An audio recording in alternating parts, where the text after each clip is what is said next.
Welcome to Prime News. I'm Linda Stouffer. Glad you could join us, everybody. Erica Hill is off today. The late Leona Helmsley's dog will not have to wonder where its next meal is coming from because that pooch is now worth $12 million. The real estate billionaire left a fortune to her white Maltese named Trouble in her will. Well, you can see the New York Post take on all this. I'll let you read that for yourself. Well, she was not as generous with two of her grandchildren. They got zilch nothing. Her will stated that they get nothing for, quote, reasons that are known to them. As for the dog's money, it all goes into a trust fund, and Helmsley's brother will take care of the animals. So what does that mean? Does that mean he'll get to spend the pooch's fortune? A little earlier, I got to the bottom of that with attorney Jeffrey Steinberger. What is up with this, leaving all the money to the dog? Linda, show me the money. Show me the money. It went to the dog. Listen.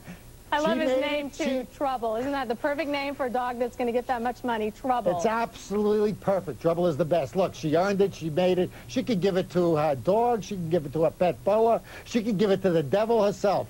You know, but whatever she did, she earned it, she made it, she gets to dispense it at the end, and she can give it to Trouble. Look, and it's not that unusual, Linda, for, you know, elderly people to give to the last person that's really there with them all the time is their pets and their animals, and you know, they give it out a lot to the little dog or the little cat or, you know, two dogs or whatever. What's unusual here is the amount of money, and that's $12 million. Yeah. That's what makes this so unusual. Yeah, but she also gave a lot of money to charity, to a charitable trust. Yeah, people do love their animals. But let's talk about this case. I mean, the brother is taking care of the dog. So what does that mean? I mean, is he really in charge of it all? If he decides that, oh, you know, Trouble needs a wonderful vacation, or really he should have a villa on St. Kitts, can he make that decision? He can make all those decisions. He's the executor of the estate. Look, he has to file certain guidelines that are reasonable and prudent in being the executor of an estate of a will. But other than that, he can go anywhere he wants to go without making it a conflict of interest and taking the money himself. He has to do it for the dog's interest, for Trouble's interest. Nobody else's interest, just for Trouble. Okay, now what about Trouble? Some point, Trouble will reach the end of his life, too. What happens when the Maltese dies? Well, that's going to be a shame. And when that tragedy occurs and that Maltese dies and that $12 million is available, there either is a clause in the will that lets that money recede to the charitable estate that she set up, that Leona set up, or in the worst event, in the worst scenario, it escheats back to New York, and New York gets to keep the $12 million. Okay. But in no event does it go to any other testate receiver.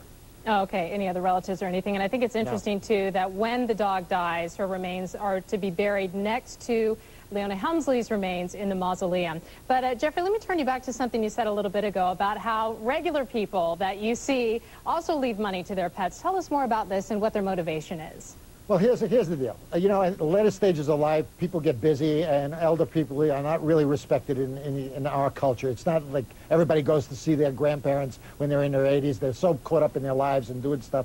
So the only one that's there on a regular basis are the pets. They're the dogs, the cats, you know, all these regular pets, the hamsters even, you know, and these elderly people get so attached to them because they're so alone and they're so by themselves, and it's really sad. And you know what?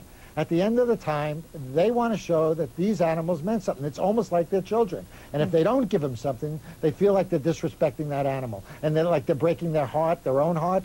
So they give them the money. And you know what? In some weird sense of karma, it's worth that kind of thing. You know, they feel like they've given some retribution back to the last creature on this planet that has showed them some affection. Yeah, it makes them feel better. Jeffrey Steinberger, thanks a lot.